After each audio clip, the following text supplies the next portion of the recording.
Coup d'etat. Oxford Dictionary defines it as sudden, illegal, and often violent change of government. But I respectfully disagree with the definition. Most coups are not sudden. They are cooked meticulously on a slow flame.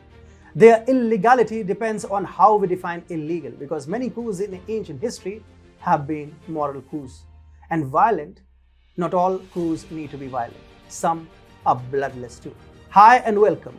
This is TFI Global, the foreign affairs and geopolitical analysis arm of the TFI Media Group. I'm your host, Atul Mishra. In this video, I will tell you about a possibility of a coup d'etat in the United States of America. A coup in the United States is surely a very bleak possibility. But given how the country is progressing under the leadership of Joe Biden and how it is projected to progress under successive Democrat-led administrations, do you think the possibility that a military coup is on the horizon is entirely surprising? Absolutely not.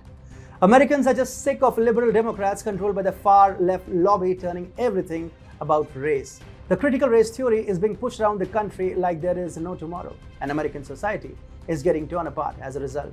Then there is the unending mortification smeared on American soldiers after the disastrous and shameful retreat from Afghanistan. Human existence in America, according to the critical race theory, is being based on race and ethnicity alone. There is no other factor which matters. And for patriotic Americans, the water is getting just too over the top to handle.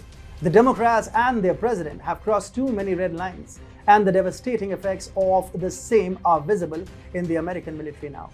Brave men and women who are always ready to give their lives for their country suddenly find themselves being controlled by people who do not have the best interests of America at heart. After a 20-year-long war on Afghanistan, you would have thought that the United States and its forces won, right? Well, they did not. The Taliban is back in power. The Islamic State is growing from strength to strength with every passing day. And the forever war was nothing more than yet another endeavor of the military-industrial complex to fill its pockets. Yet, even after defeat, the least that the United States and its forces and Americans at large were expecting was a dignified and non-chaotic withdrawal from Afghanistan. Instead, what the entire campaign snowballed into was a desperate evacuation campaign in which 13 American soldiers were killed, hundreds of Afghans were left dead, and innumerable American citizens and service dogs remain stranded in the war-torn country still. The image of the last American soldier exiting Afghanistan should have been heroic. It screamed defeat, desperation, and failure.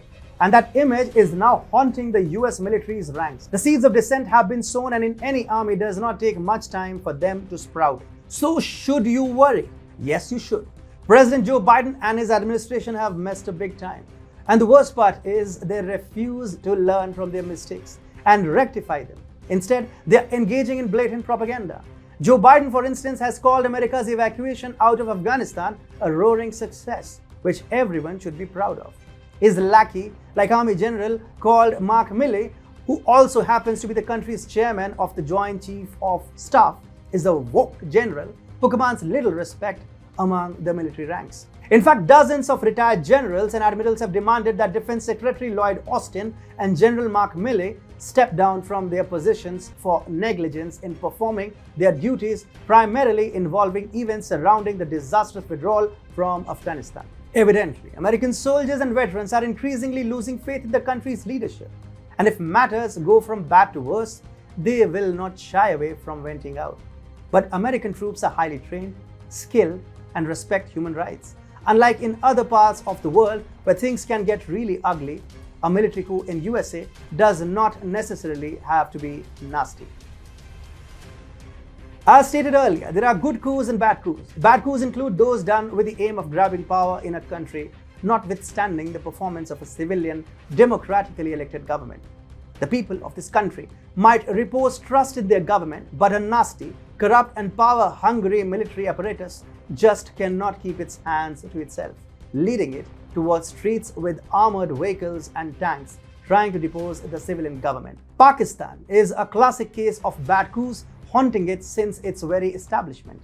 Pakistan has a fragrant history of coups. It all started with the coup d'etat in 1958. In 1958, the first Pakistani president, Major General Iskandar Mirza, dismissed the Constituent Assembly of Pakistan and the government of Prime Minister Feroz Khan Noon, appointing Army General Commander-in-Chief General Ayub Khan as the Chief Martial Law Administrator.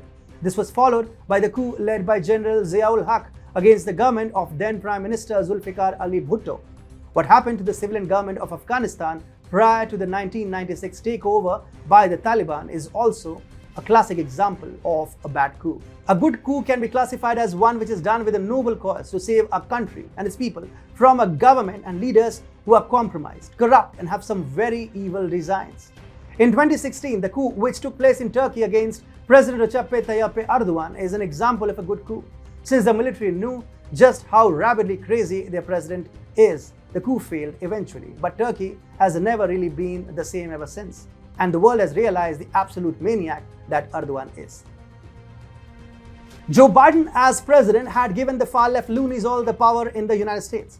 Patriotic Americans are disillusioned. Patriotic soldiers are discontent. Biden's approval ratings are dipping with every passing day, and Americans have made it clear that they do not want Kamala Harris as their president, while also wanting Biden to quit office. 32% of Democrats agreed, according to a recent Rasmussen Reports poll, that Biden should resign over the Afghan debacle. 75% of Republicans want Biden out of office. So neither do Americans, including soldiers, want Biden to continue as president, nor do they want Kamala Harris to succeed him. Therefore, resentment and dissent is brewing, while the blood of American patriots is beginning to boil. Notwithstanding the nature, nicety, and impact of it, the United States should surely be prepared for a subtle coup.